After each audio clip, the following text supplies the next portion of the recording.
while 85 to 90% of Amish youth choose to stay in their communities. 10 to 15% leave. And women increasingly make up significant portion of those departures. Leaving means losing everything. Family, language, skills, entire identity. What could possibly drive women to make this impossible choice? Domestic abuse. Domestic violence exists in Amish communities just as it exists everywhere, but victims face unique barriers to safety. The violence stays hidden through intense privacy and community protection of reputation over victims. When abuse gets reported to church leadership, counseling focuses on the wife's submission rather than holding husbands accountable. Divorce doesn't exist as option. Police involvement results in excommunication. Victims face blame for provoking their husband's anger. The breaking point comes when staying means death or watching children be harmed. Women leave for domestic violence shelters or organizations helping abuse survivors. This represents the leading cause of women leaving: literal survival, forced or arranged marriages. Intense pressure exists for women to marry young, typically by early 20s, with community viewing unmarried women past 25 as problematic. Limited partner options in small communities create situations where good matches become rare and valuable. When such matches arise, parental pressure intensifies. Families push daughters toward men they may not love but who meet community standards. Women describe feeling no genuine choice, marrying to please families rather than following personal desire. The realization after marriage that something is fundamentally wrong creates crisis in culture where divorce is impossible. Some women leave before weddings, finding courage to refuse arranged matches despite family rejection. Others endure years of unhappy marriage before desperation drives them out. Sexual identity. Lesbian and bisexual women exist in Amish communities, facing complete impossibility of living authentically. Being openly LGBTQ+ isn't just discouraged, it's literally inconceivable within their theological framework. The only options are lifelong celibacy or forced heterosexual marriage with no middle ground, no acceptance, no discussion of alternatives. Living closeted within close-knit community where privacy barely exists becomes psychological torture. Some women attempt heterosexual marriages, hoping their feelings will change or become manageable, then leave after years of internal suffering. Others leave during Rumspringa after discovering LGBTQ+ communities and realizing alternatives exist. The loss is double pack. They lose their entire community while simultaneously gaining authentic identity. Where they go depends on available resources, LGBTQ+ support networks in cities, ex-Amish communities with understanding of their specific challenges, organizations helping people leave, restrictive religious groups. The challenges are enormous. Religious trauma telling them they're sinful combines with lack of education and cultural adjustment difficulties. Support organizations specifically helping LGBTQ+ ex-Amish individuals provide crucial assistance during transition. This reason rarely gets discussed openly because families view it as shameful, and women face particular danger if orientation becomes known before escape. The permanent family severance this typically causes creates profound grief even as women gain freedom to live truthfully. Finding chosen families after losing biological families becomes a central survival strategy for LGBTQ+ women who leave. Intellectual curiosity. Education ending at 8th grade satisfies most Amish youth, but bright women craving continued learning face artificial ceiling with no outlet. Reading forbidden books in secret, science, history, philosophy, literature beyond approved religious texts opens intellectual worlds they're forbidden from exploring. Questions about theology, science, history arise with no acceptable way to ask them or pursue answers. The frustration of artificial intellectual limitations imposed not by ability but by gender and culture becomes unbearable. Wanting to attend college, pursue careers, develop abilities beyond domestic sphere drives women toward doors their communities keep locked. Gender roles restrict women more than men. Men can learn complex trades, run businesses, engage intellectually with customers and suppliers, while women remain confined to domestic sphere. The reading that changes everything might be science explaining evolution, history revealing how biblical texts were compiled, or simply novels showing women living differently. Specific stories exist of women who left specifically to attend college, enduring years of estrangement from families to earn degrees their communities dismissed as prideful vanity. The loss of potential when intelligence gets systematically suppressed represents tragedy, both personal and communal. Some maintain limited contact with families despite leaving for education, with parents eventually accepting they can't control adult daughters' choices. Success stories abound.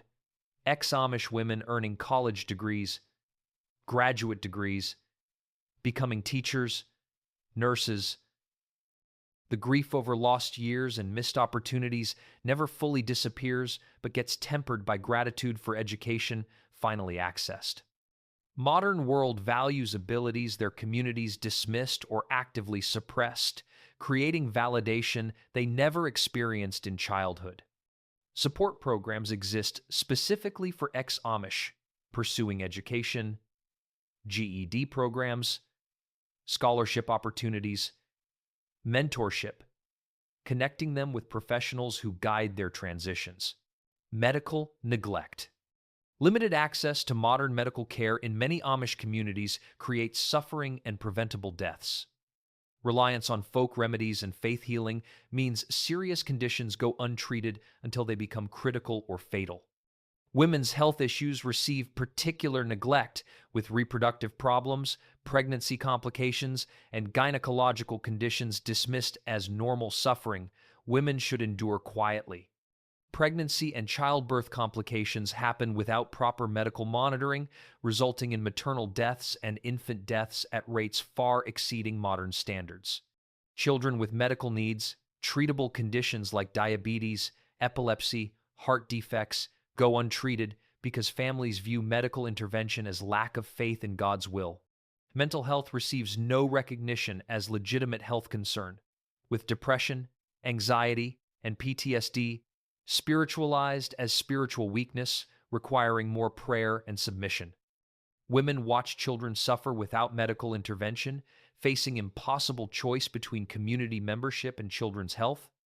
The breaking point often comes with child's health crisis, requiring immediate modern medical intervention to prevent death or permanent disability. Leaving to save children's lives or health provides moral justification, even in their own minds conditioned to view leaving as ultimate betrayal. Reproductive health issues cause tremendous suffering. Miscarriages, difficult births, chronic conditions affecting quality of life, cancer, diabetes, and other serious conditions diagnosed only after becoming advanced because regular medical screening doesn't happen. The conflict between faith and medical reality becomes unbearable when watching preventable suffering. Stories of women who left after medical traumas reveal how health crises create permission to violate otherwise unthinkable boundaries. Modern medicine saves lives they would have lost, validates suffering they'd been told to endure silently, and offers quality of life improvements they didn't know were possible. Support networks help navigate complex medical systems, connect women with charity care and Medicaid, teach them to advocate for their own health. Loss of faith?